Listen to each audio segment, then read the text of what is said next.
Good afternoon, good afternoon, good afternoon. Thank you very much for being here, for staying on for the last day of WTM. You're probably all exhausted. Please don't use this as an opportunity to have a nap in the dark, because we've got a very, very good panel this afternoon to talk about a subject a lot of you clearly have an interest in, images in travel marketing. I have to apologize, we were going to have a fourth member, Ofri, who's the chief exec of Pixoneye, but his wife went into labor unexpectedly this morning, so pathetic excuse, I know, but he's had to pull out the panel, which is a shame because his premise is using artificial intelligence to scan images on people's smartphones, which sounds really appalling and fascinating at the same time. Using 150 characteristics, looking at your food, pictures, your pets, your family, and drawing up a profile of you, which can then be used by the brand who owns the app and gives you more information.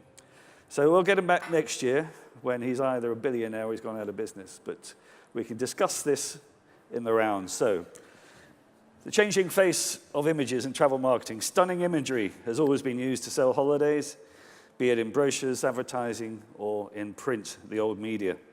Yet the world has changed. Photographers are finding it tough to make money, while the web has made copyright theft endemic. Brands encourage user-generated content, and platforms strip metadata out of private images.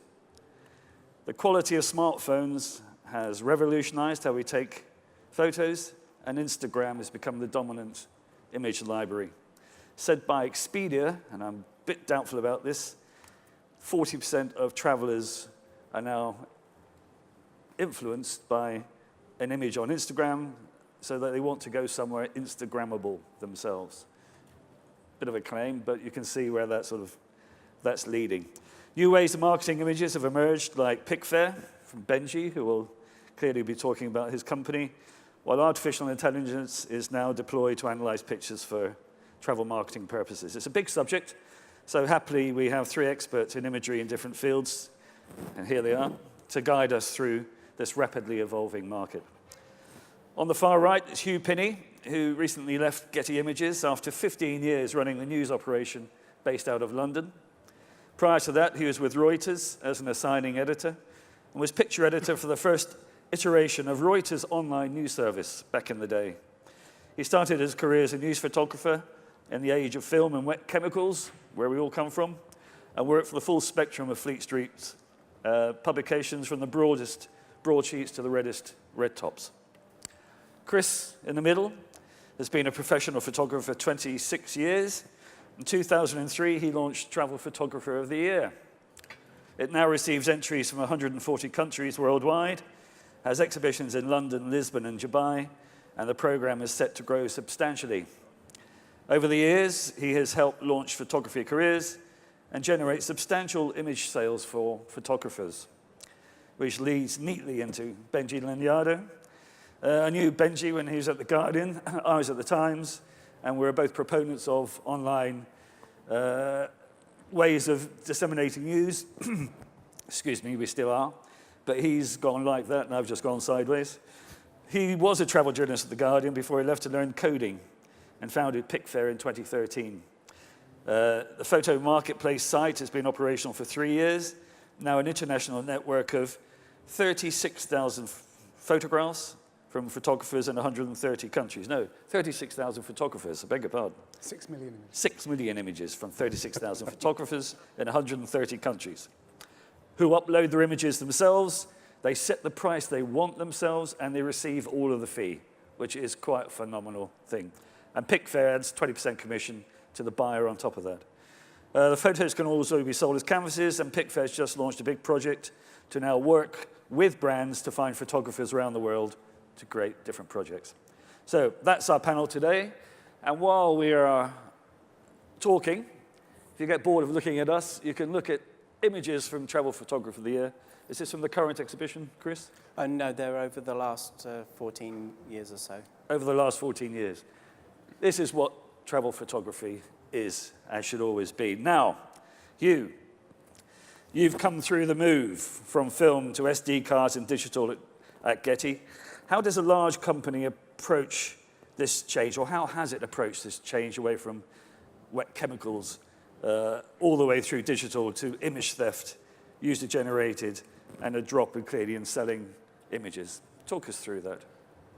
Well, I think what you've, in my career, really spans from actually to send a picture, having to make a black and white print, attach it to a drum scanner and send it, right now to today, where we're all doing it in a matter of seconds from a phone.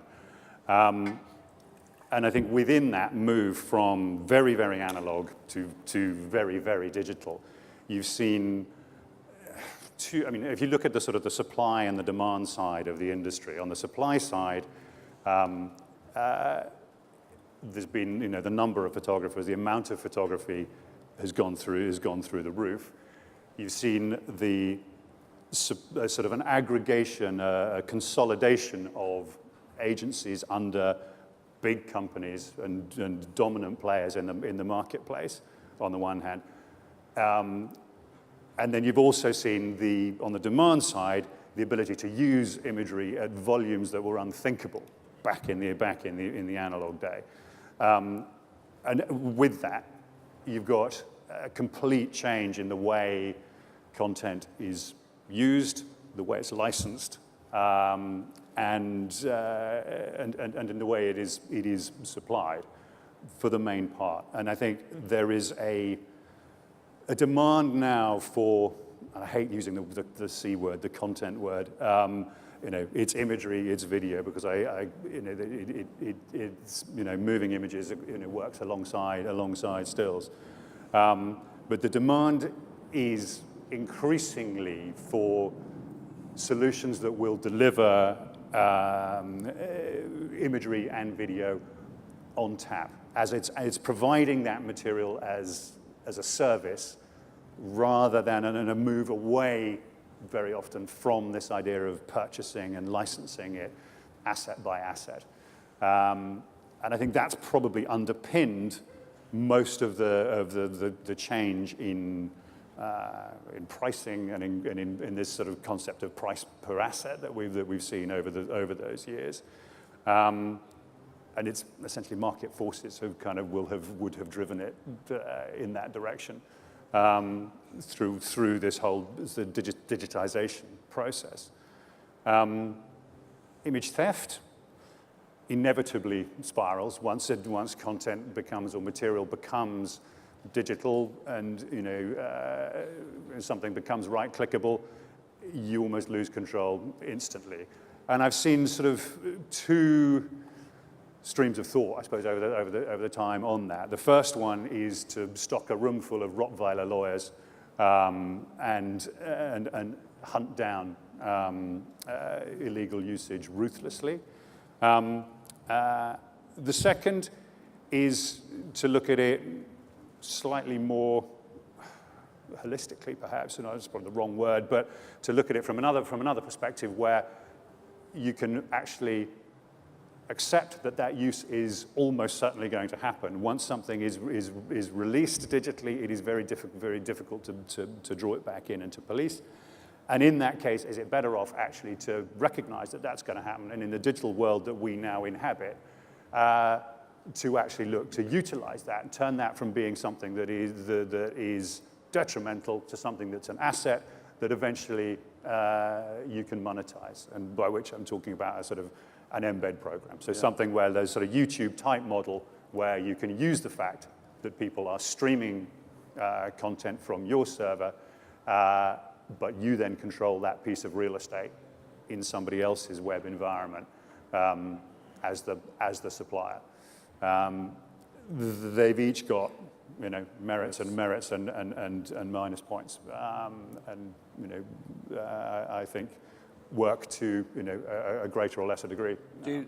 Do companies like Getty, and I'm talking about Getty in particular, still have packs of Rottweiler lawyers in the cupboards chasing people down, or not? I no longer represent Getty, but Yes, they do. there are undoubtedly.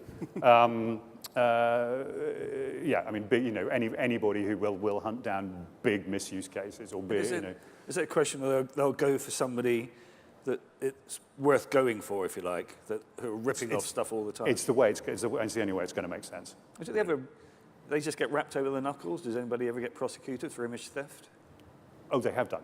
Yeah, I mean, I mean, yeah. During my time at Getty, there was a period where you really, Googling Getty and lawyer would have brought back a lot of very scary scenarios. And actually, I used to take quite a lot of flack for it, but from a photographer's perspective, stood absolutely behind it. Absolutely. And I think it was one of the things that was, reinforcing this concept of copyright that seemed to get, somewhere lost in the ether. Yeah. Always used to be that nobody minded picking up somebody's pen and walking away with it. That's fine. But image theft has become completely endemic. Chris, I know you've got strong views about that. We'll come to that point in a minute. But again, tell me a little bit about the background to Travel Photographer of the Year. It's been going now for 16 years, I think, since 2003. Did you set this up as a showcase for brilliant photography as a result of the changing landscape with digital, or just as a showcase? As a showcase, but it was quite an impulsive decision. I've been a photographer for longer than that, and those were in the days of film. And I used to go around London, with my portfolio, trying to get to see picture editors, and you'd wait for an hour and they'd not even offer you a cup of tea, and you'd be out the door within 2 minutes, So it was hard, and it was very persistent. You had to be very persistent. And I knew lots of photographers who had great work. Ironically, a lot of that work was kind of the travel experience photography, which the industry then seized on later on and now uses quite extensively. And they couldn't get it published. So I decided to create a showcase. And the final decision was on the way back from London one day after another day trudging around with my portfolio. And Simon Mayo was on the radio, and he was talking to a photographer, and the guy said he did travel photography, and Simon Mayo completely dismissed it. Oh, anybody can do that, and get a camera. Ooh. Anyone can take a travel picture. So I thought, right, let's show you. Let's show you what's really out there. We launched back in 2003, so it was really pre-internet, certainly as we know it now. And it immediately grabbed the photographer's attention. It's important to understand as well, there weren't very many photography competitions around at that time, let alone travel photography ones. And usually those that were kind of rights grabs. They were done by organizations who wanted to get free content for their magazine or whatever they were producing. So I decided to launch it, and we launched it at a photography show in Birmingham, which is now defunct. But immediately, photographers grabbed onto it. So we got entries from 34 countries in the first year, which is quite amazing when you consider what the internet was at that point. And then when we got our first winners, the media suddenly sat up and took notice of it. We were advised to get a media partner from the beginning, but not having one actually turned out to be a strength, because all the media publish it. Yeah, that's true. Right across, and internationally now. And as you said, we now get entries from 140 countries around the world. And I think, is it still in the same place as on the South Bank, the exhibition? The exhibitions have moved around. So we did 5 years at the Royal Geographical Society. Before that, we exhibited at the London Eye.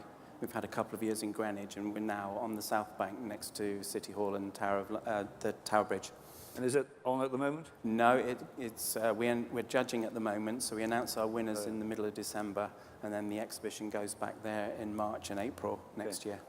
Is there any stipulation when you enter a picture that how the picture has to be taken? It can be, a lot of these are digital, presumably. Clearly all are. Actually, that's quite interesting, because we've witnessed the transition from film to digital. They were all film when we started. About 2005, 2006, the digital camera quality started to come up, and we saw the transition. It was very interesting because photographers struggled to get to grips with the digital for a couple of years, and there were a lot of weaker images entered during that period, and then suddenly it got... There was a big period of denial, wasn't there? Yeah, well, this still is with some photographers. But it's interesting, for me, I still shoot film as well. It's a different feel to it. It's a different tool. And it's got its place, but it doesn't have that instant response that people seem to need these days. What about the proportion of images shot on a smartphone? We have a special smartphone category. Okay. Again, the quality of those is coming up, but it's very interesting. We obviously, doing exhibitions, we print the pictures, and the pictures don't look as good. They start to pixelate very early in taking them up in size. And I know you've all seen the ads for the iPhone. You'll notice you never actually stand next to any of those ads when you're viewing them. They're always at a distance, so that you don't see how much they're pixelating. Yeah, okay, interesting. Very good. Now, Benji touched on your previous life in newspapers. The man who invented tweet trips, I seem to recall back in the day. Taught yourself coding, good for you.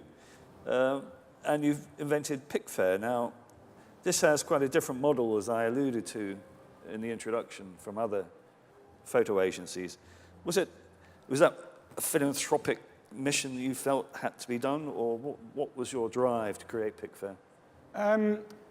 Well, first of all, how many people here are on Instagram? Right, everybody. I started in the travel industry in the mid-noughties, 2005, 2006. And it was a really interesting turning point for the visual landscape of travel. Because until that point, really, the visual landscape was defined by stock images. It was defined by Getty, Corbis, all the rest of them. It's kind of all everyone knew, and so everyone just copied everyone else. And it used to drive me crazy that we'd be using images that our competitors would use on the same weekend on the covers, and then there would be in an advert the next day, and they were all particularly, they were homogenous, they were inauthentic, because simultaneously, I was experiencing this revolution in online images, and my visual landscape was very much defined originally by Flickr, then Instagram, then Twitter. And I used to hate using the Getty and Corbis images because everyone sort of knew what they looked like. There was no surprises there. There was nothing really from ground level.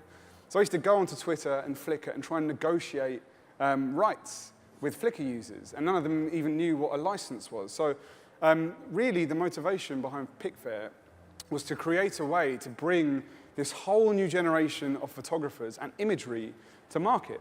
And so, yeah, as you said, we've now got 37,000 photographers in 130 countries, an amazing range. There are from really talented amateurs that are just in areas where they're never going to be able to submit their images to a Getty or a VCG or anything like that, to award-winning professionals. And in terms of the ethical part of it, this was actually a surprise to me when I joined the industry. Again, quick quiz. When you buy images online, what percentage of the money you pay do you think goes to the photographer?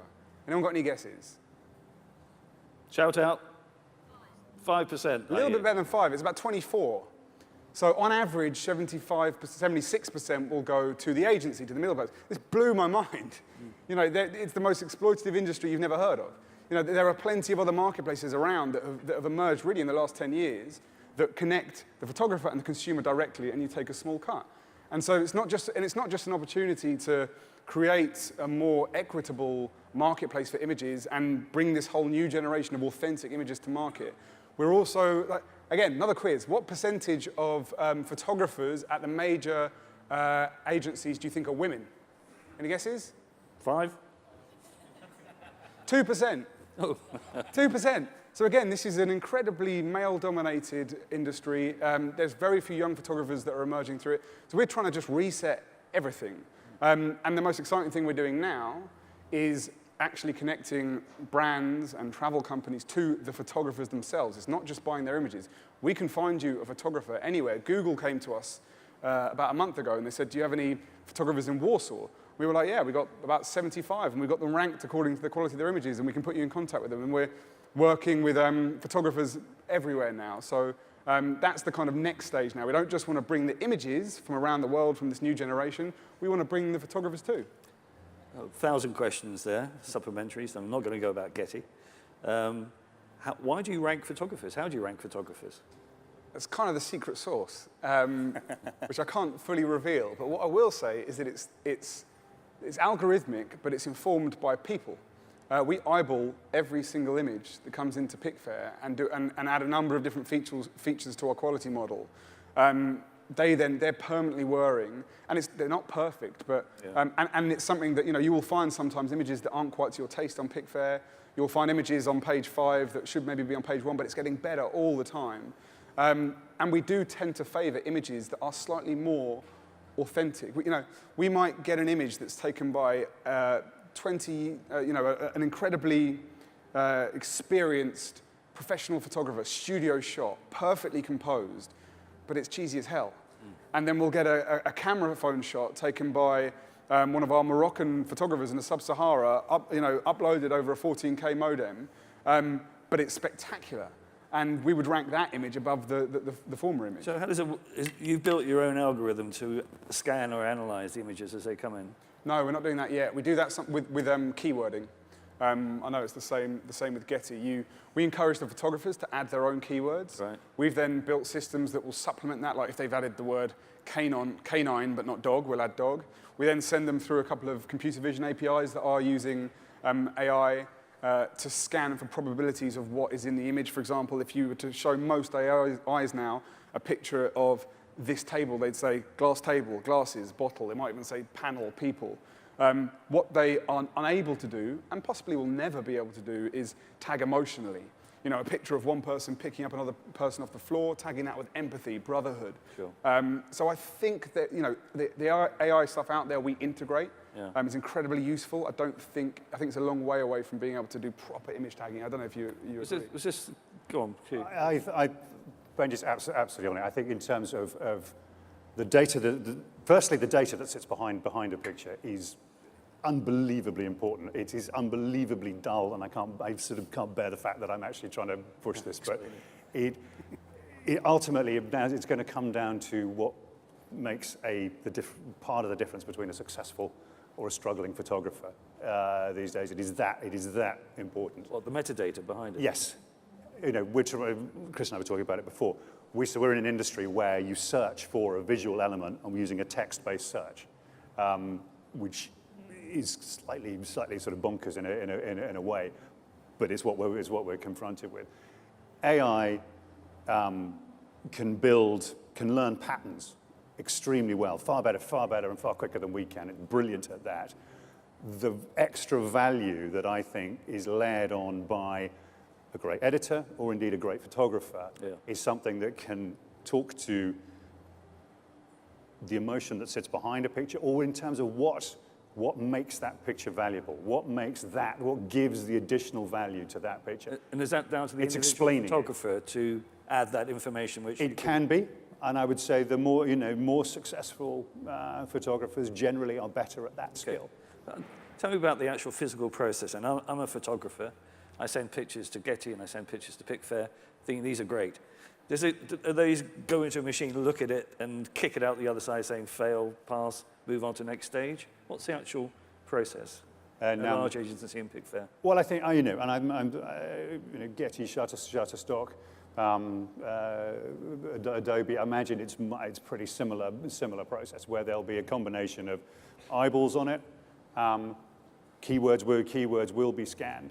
And essentially, there is usually a fairly coarse filter at an early stage. And as those filters get finer, you get down into more nitty gritty. And then there's clever stuff that sits behind the scenes that starts doing my favorite word that I learned at Getty was disambiguation.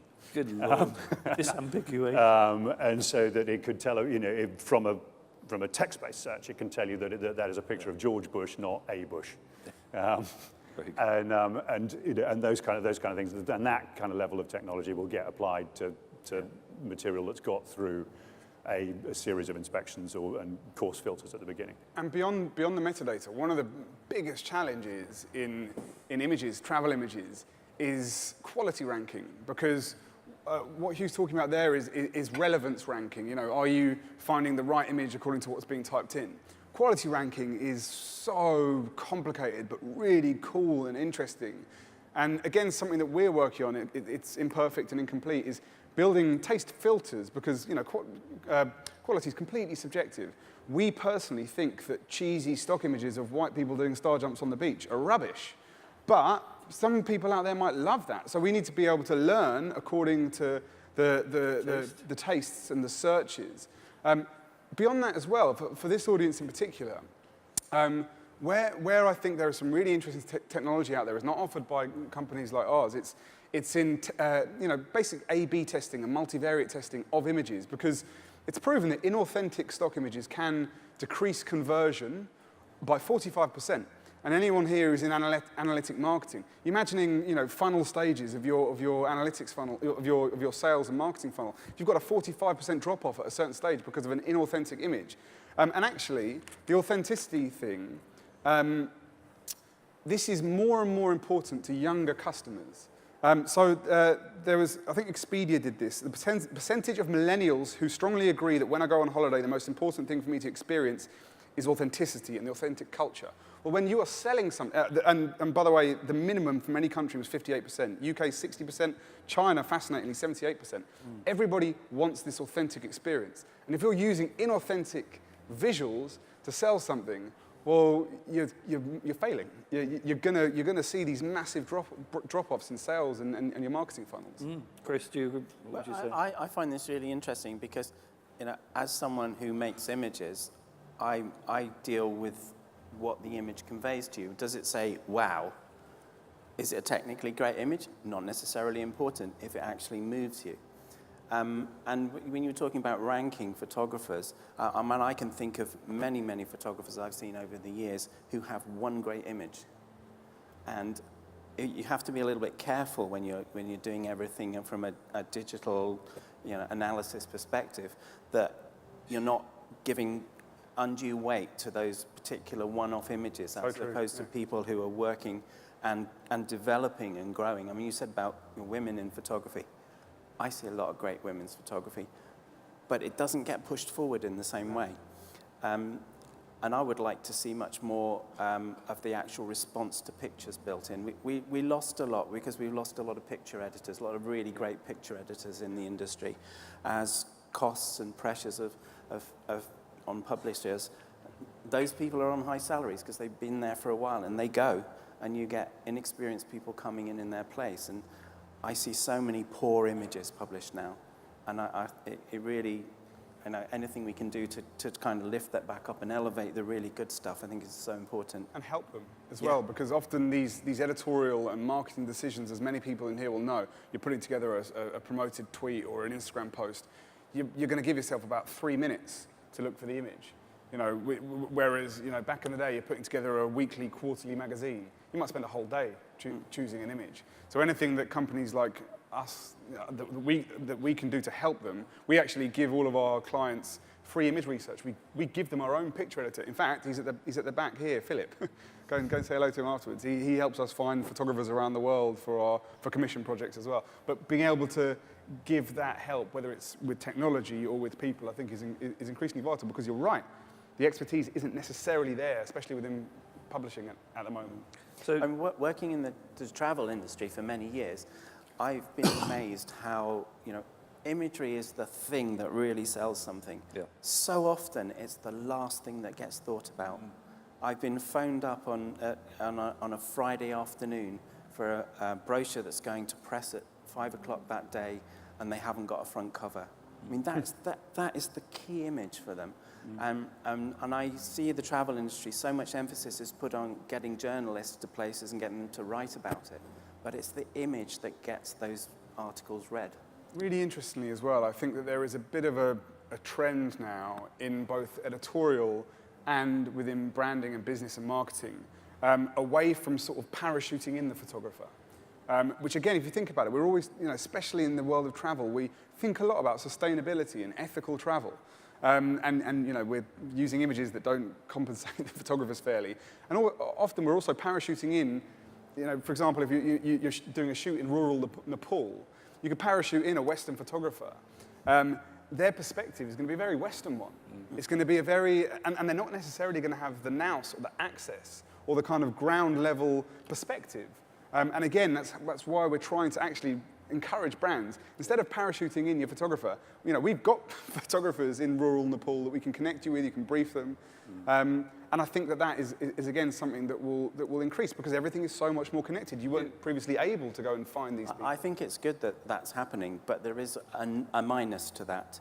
And one of the things I find when I go to places, my reaction to the place goes into the photography. If you're very familiar with the place, it's much harder to get that sense. There's two different types of photography. Yeah, You're going there for but an in angle. the travel or- industry, they're selling to people who are coming from another place. Interesting. And Hugh, what's happened to all these professional photographers that you used to deal with? Have a lot of them given up the ghost or refused to deal with digital? Or have they come around to digital? Or are they that experience, as Chris is talking about, is still invaluable, isn't it, to creating an image? Yeah, I think there's very few photographers that I've worked with who have not come round to digital. That was a sort of fairly, in my world, was a fairly cut off, flick the switch and we're turning. Yeah. In that one. Are they reinventing themselves? How are they doing? They are, and I think Benji has. Well, again, it's the sort of the marketplace is interesting. Benji touched on it. When you talk about authenticity and the importance of authenticity, you've got if you've got the Venn diagram that used to exist, where you would have editorial over here and stock imagery over here, the two worlds have merged, and the kind of subset in the middle where they overlap, that grey area, is increasingly large and, in my view, increasingly interesting. And you're seeing, I guess it's brands as publishers now, and genuine, really high-quality editorial content being used with, fairly subtle marketing applied to it, and I think it's really effective. If you can produce high-quality visual narrative stories that somehow represent brand values of a company, but actually have minimal blatant marketing within there. I think it works really well. I bet there's dozens of people here that are already doing that, and it's fantastic. It is, absolutely. Who says that the only people publishing have to be publishers? Exactly, and I think so that the way we've always described or sort of defined imagery as editorial or stock or creative or some other thing. I think increasingly, we've got to start looking at it as basically as released imagery and unreleased. Yeah. And really, that should be the distinction as to how we look at it. You just reminded me that about 4 years ago, when Getty was shifting, again, it's not Getty particularly, as companies were shifting from this position, this is digital, and I think Getty released something like 35,000 images for free for use in social media. Was that a one-off experiment, or does that? No, that was. I think what you're talking about was their embed program, which I referenced before, yes. when it was, and I think it was 35 million rather than 1,000. Okay. And essentially, everybody. The initial thing, even sitting inside, the initial reaction was, "My God, it's madness." Yeah. Surely you just encourage the whole business will cannibalize itself at this point. And genuinely, that was absolutely not the case at that point, because the point being there, if a giant customer turns around and goes, actually, I'd rather than pay a subscription to a big agency, I would rather not write a check and have it and embed it all for free. The agency will bite their arms off for it, because they then own real estate in that, that broadcast market, as to which they then have the ability and the rights to monetize. Yeah, very interesting. In their own right. And actually, what it did was to start to get reach. It maintained attribution on pictures, so that when they appeared in blogs and smaller publications, and people who generally it's the smaller publishers who will use embedded material. That the attribution remains on that picture. The link back to the source asset remains there, and that starts to remove away from this right-click and lose it concept that was really at the hub of most sort of copyright theft. Where does Google sit in all of this? I think, Chris, you mentioned that Google's playing the game now, or I don't mean illegally, but they've just announced that they're having the metadata published alongside the images on their including searches. License, including copyrights. Yeah, which so that's I a think fantastic step forward. is a huge step forward. I think it's outrageous that they got away with it for so long without doing it.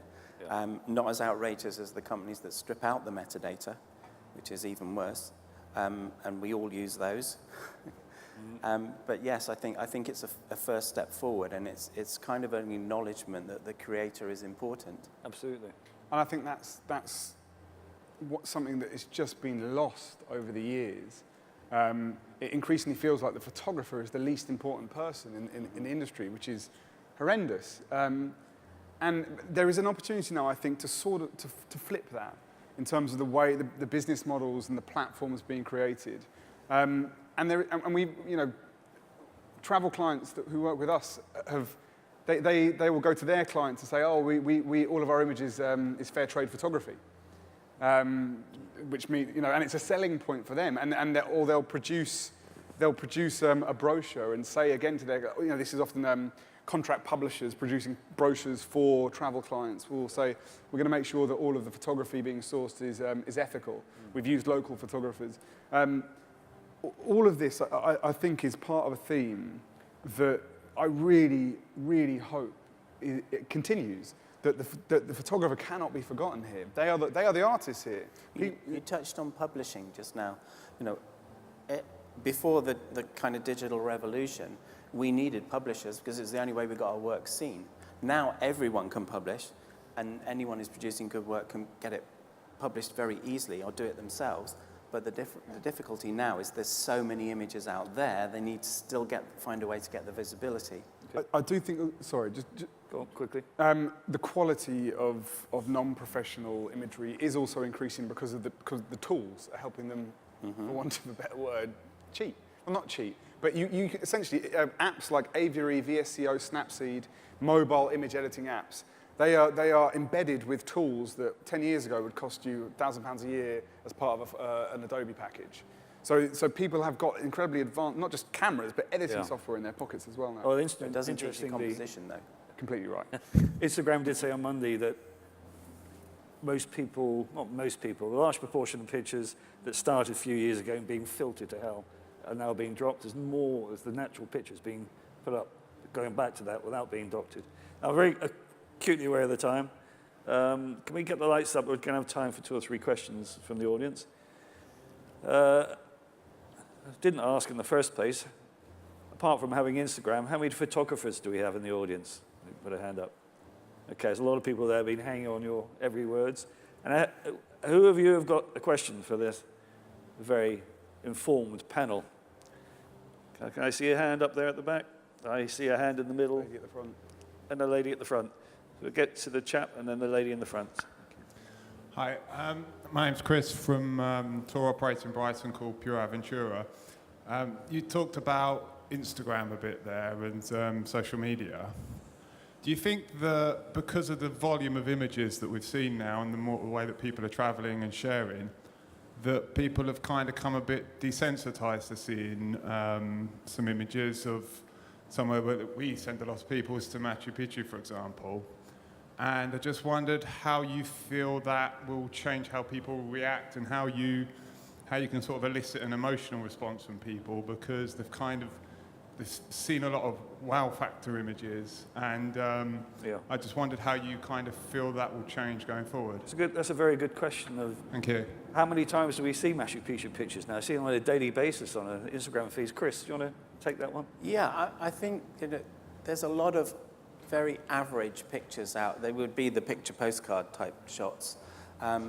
It gives photographers an opportunity to take something really spectacular that stands out. And I think that's got to be good for the marketplace for photographers, because if they can get something that's unique, it can start commanding a premium price, and it can be a shot that sells. It's not in the mass marketplace, so it's not used by all your competitors. Yeah, fantastic. Hugh. I would add to that, and from a perspective of working with a lot of photographers, looking through an awful lot of portfolios and looking at material. Generally, I think there is a trend that we see right now it's what I call the I was there picture. And you've been there, you've taken a photograph. It's probably of a reasonably good standard. But there is still great photography sits somewhere above that. And it's great photography has something intangible, an extra little bit of genius, little bit of magic that makes it work. And I think the wow factor, when you see it. You do the next if I could bottle it and hand it out, then I'd make a fortune. But I think it's getting away from the I was there. Very good. Thank you, Hugh. Question from the front. Go Hi. ahead. Tell us who you are. My name's Georgia. I'm here from the Great Projects. I actually have a question more out of personal interest, but you, as photographers that move from analog photography to digital photography, do you think mirrorless is going to be the way forward? Yes. I don't know who this is. Chris, I've been you're using mirrorless for about 5 years now. Oh, okay. And I use it for all my professional shoots. I think it offers some benefits technologically. It definitely offers some benefits in terms of portability because the cameras tend to be lighter and more mobile. What is mirrorless? Sorry.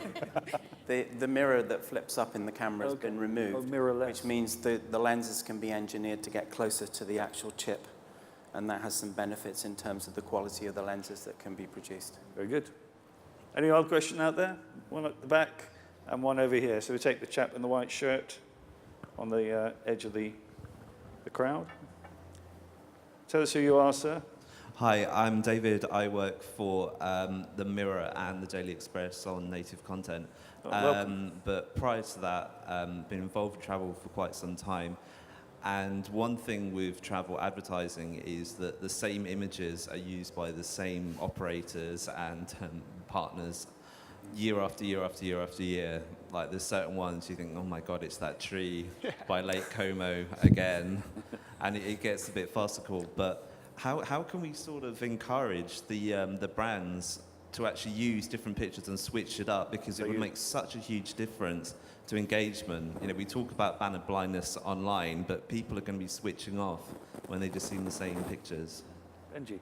Just quickly, my favourite example of what you're talking about was there's this a picture of a beach in the Balearic Islands. I did a reverse image search on it and realised it was using an advert for the Maldives, the Seychelles, Australia, and also a Spanish trance album, a Hungarian puzzle. Like it's mind-numbing. And believe me, like what you're talking about is one of our biggest battles. How do we convince publishers and brands to use a new generation of imagery, use the kind of the Instagram images, the cream of Instagram that we sell on Picfair? Part of it, I think, is just generational. You can push and push and push, but this might sound incredibly ageist, and I really don't mean it to be like this.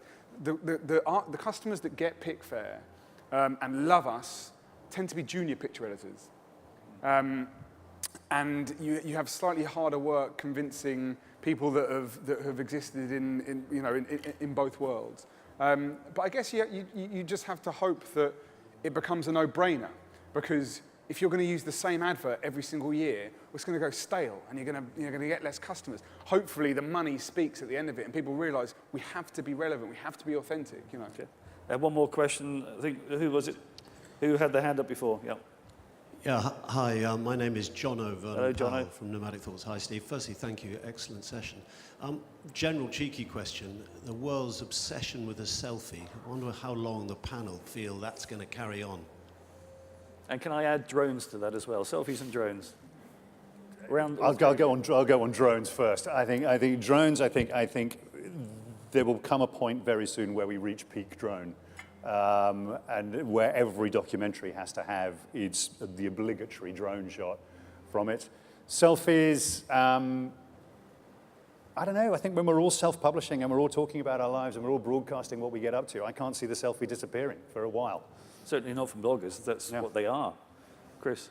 I think the drones they have an interest because they present a very different perspective, a different way of seeing the world. And there's still some growth in that. They're relatively new, but I think they need to be balanced out with a more land-based or ground-based perspective. Okay. You, Benji. Selfies are fine. Yeah. Stop it, Jono. Come on. If you zoom out and think too much about the kind of the fact that selfies are everywhere, you can see worrying trends, and But ultimately, it's a part of fun and bringing yourself into a location. And actually, cleverly, a number of brands, and especially travel brands, have integrated that into some of their marketing. It'll be overdone very quickly. Like once the 100th tourist board does a selfie campaign, you know, it's like, oh God, right, what's next? Which reminds me, our last session of the day is going to be best social media project of the year. Some of it involves images, no doubt. We've run out, of course, over time. We could have carried on for another hour. Thank you for coming along. I really appreciate you being here this afternoon on the last day of WTM. Before you go, do please put your hands together for Hugh, Chris and Benji for their time today. Thank you. Philip and I, my colleague Philip and I will be around here if anyone wants to talk to us about Grab all running these images guys or on the photography. side of the stage, please, and grill them for hours. Thank you again. Thank you.